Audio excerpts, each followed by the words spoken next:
ជំរាបសួរបងប្អូនទាំងអស់គ្នានេះជាវីដេអូសកម្មភាពអំពីការធ្វើដំណើរទៅប្រជុំនិងប្រកួតកីឡានៅស្រុកសោយដាវប្រទេសថៃបាទហើយសកម្មភាពដំបូងនៃបងប្អូនបានឃើញនេះគឺជាសកម្មភាពក្រុមការងារនិងក្រុមកីឡាឡើងលើរថយន្តរបស់រដ្ឋបាលស្រុកដើម្បីចេញដំណើរដែលការធ្វើដំណើររបស់ពួកយើងគឺធ្វើដំណើរទៅតាមច្រកទ្វារតំបន់ព្រំដែនសួនសុំអូនលក់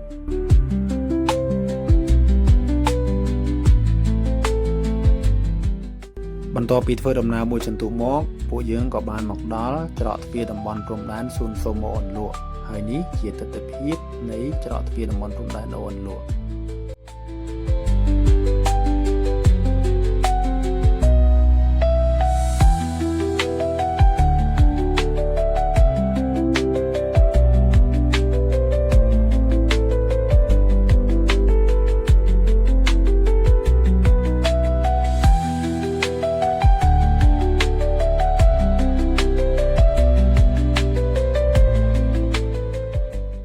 បន្ទាប់ពីយើងបានជួបជុំគ្នារួចមកពួកយើងក៏បានចេញដំណើរឆ្លងទៅប្រទេសថៃហើយនេះជាទិដ្ឋភាពច្រកនៅខាងប្រទេសថៃ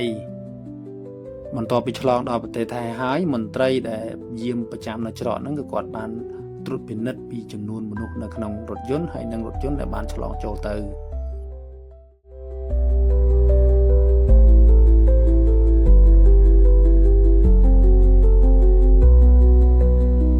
បន្ទាប់ពីបានត្រួតពិនិត្យរួចមករថយន្តក៏បន្តដំណើរទៅកាន់ស្រុកសោយដាវប្រទេសថៃ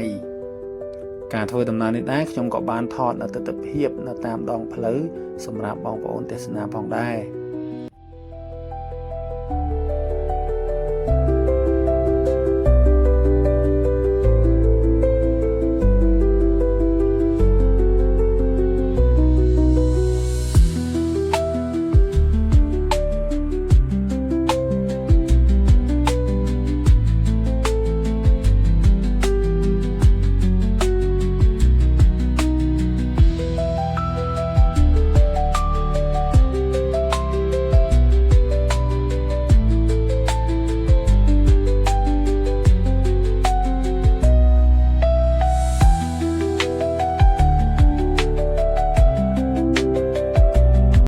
បន្ទាប់ពីធ្វើដំណើរប្រហែលជា30នាទីពួកយើងក៏បានមកដល់សាលាស្រុកសោយដាវប្រទេសថៃ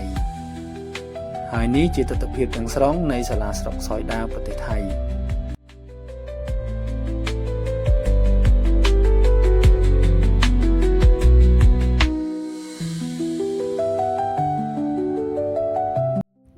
បាទបន្ទាប់ពីមើលទិដ្ឋភាពហើយយើងក៏មើលទីលានដែលយើងត្រូវប្រកួតក្នុងពេលខាងមុខបន្តិចទៀតនេះ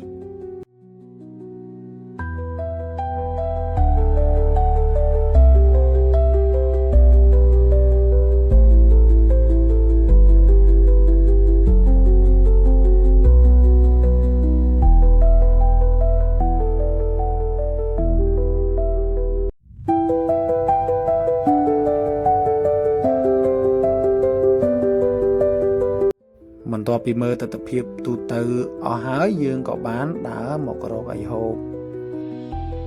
ធ្វើដំណើររៀងយូរដែរហើយម្នាក់មកប្រហែលជាអត់បានបាយថ្ងៃត្រង់ទេចឹងហើយយើងក៏មករកអីហូបនៅនេះគឺយើងបានដាក់កាទៀវម្នាក់មួយចានហើយកាទៀវថៃបងប្អូនអាចមើលបានតែអញ្ចឹងឯងមិនឆ្ងាញ់អីទេប៉ុន្តែអត់ឲ្យហូបហើយចេះតែហូបទៅហូបហើយអីហើយយើងក៏ចេញដំណើរបន្តទៀតទៅកាន់ផ្សារបាទទៅកាន់ផ្សារដើម្បីទិញអីវ៉ាន់ផ្ញើកូនហើយនេះជាទិដ្ឋភាពតាមដងផ្លូវទៅកាន់ផ្សាររបស់គេបាទ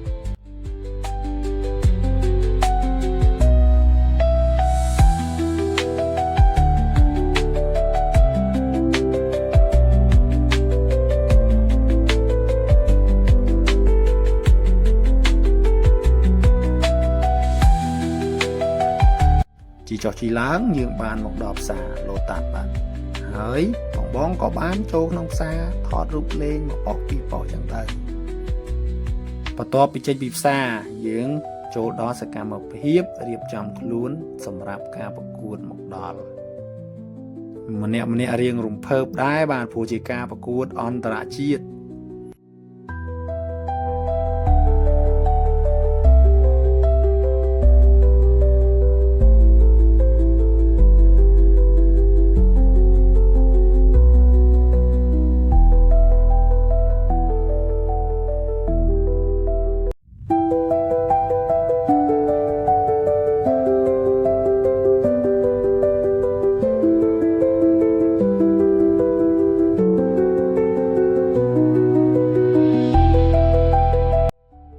เปรียบจำครูนមកការប្រកួតក៏បានចាប់ផ្ដើមហើយនេះជាការស្វាគមន៍គ្នារវាងកីឡាករ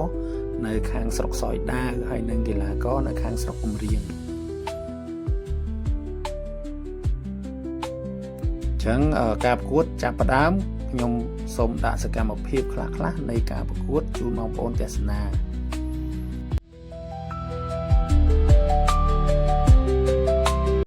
ชาครับผมจะเปิดเข้ากลางจบก็ได้ครับกัมพูชาบอกแล้วจังหวะนี้ยังไม่ยิงครับ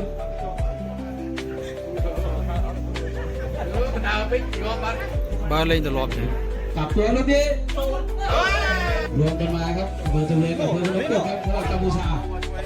ไปแล้วครับเปิดบอลลูกนี้ลูกไม่มีจังหวะกลับตัวครับยิงมา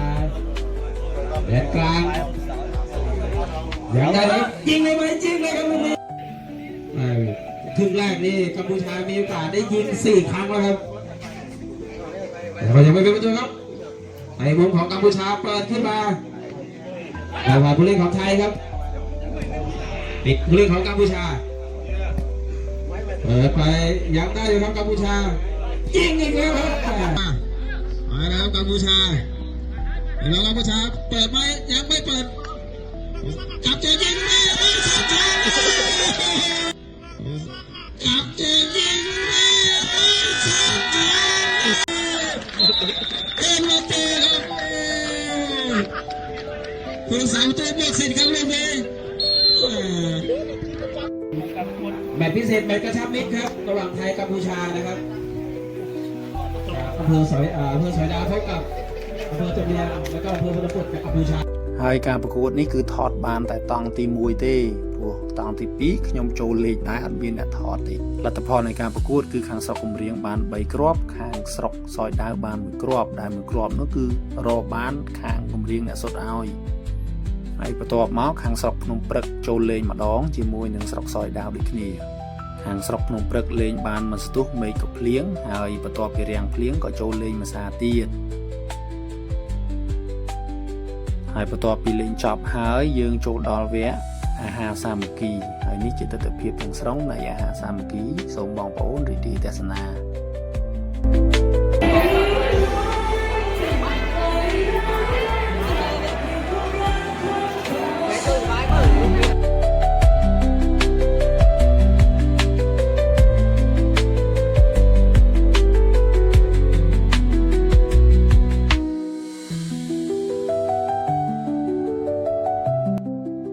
បាទហើយក្រោយពីពិសាអាហារបានមួយសន្ទុះក្រោយមកពួកយើងក៏បានចេញដំណើរត្រឡប់មកមាតុភូមិយើងវិញ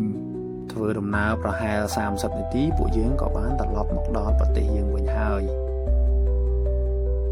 វីដេអូសកម្មភាពក៏បានបញ្ចប់ត្រឹមនឹងដែរអរគុណច្រើនជម្រាបលា